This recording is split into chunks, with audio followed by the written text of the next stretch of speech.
Isang mapagpalang araw po sa ating lahat mga idol. So i-update natin itong naging project natin dito sa Villaverde, Nueva Vizcaya mga idol. So yung naging project natin dito ulit is plastering ano po. So silipin natin mga idol yung naging accomplishment po namin dito ng palitada ng halos 2 linggo din po ano.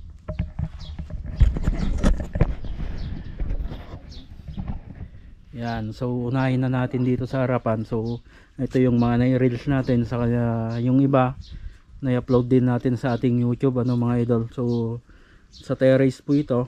Yan po yung mga arko na pinalitan namin. And then dito sa part po ng ating main door is naglagay tayo ng konting design dito, yung ating grove ano. Yan, so in future mga idol, pag nagpintura ito, subukan natin na normalize po ito or textured finish.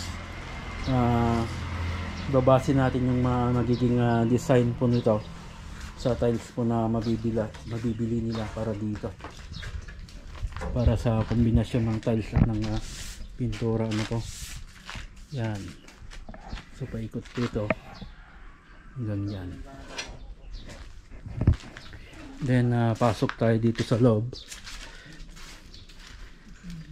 Yan, so yung isa pa sa naging additional na ginawa natin dito mga idol is itong TV console.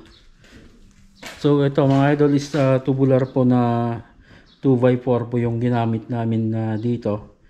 Then yung spacing po ng tubular 20 cm. 2x4 po itong itong tubular po dito. So sa pinaka living area po dito, yan po yung finish namin. So finish puro po ito. Then sa electrical, i-update na rin natin mga idol. Halos tapos na rin. Yan.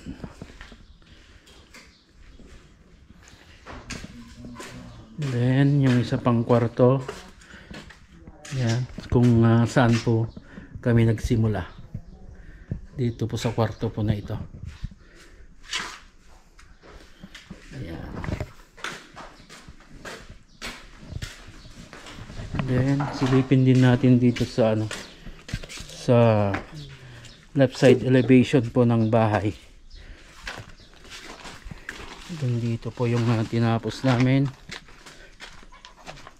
Paikot po hanggang sa likod. Yan.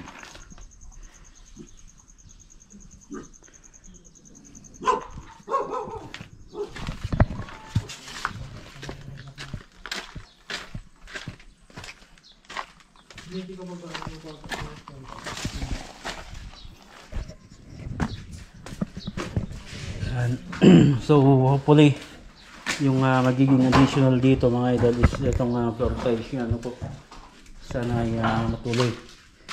Then yung hindi lang natin ginalaw dito is yung kitchen for renovation daw po kasi yan, baka papaluwangan. So yan mga idol yung naging update ano. So itong TV tinakpan muna natin, meron na po dito yung TV. Yan, 50 inches na TV yung pinalagay dito. So yan mga idol yung naging accomplishment po namin ulit dito sa aming project dito sa barangay Nagbitin, Villaverde, Nueva Vizcaya. So bago ko tapusin yung video natin mga idol ay nais kong magpasalamat po sa Family Corpus Pataho sa tiwalang binigay po sa atin ano po. So God bless po and God bless your home.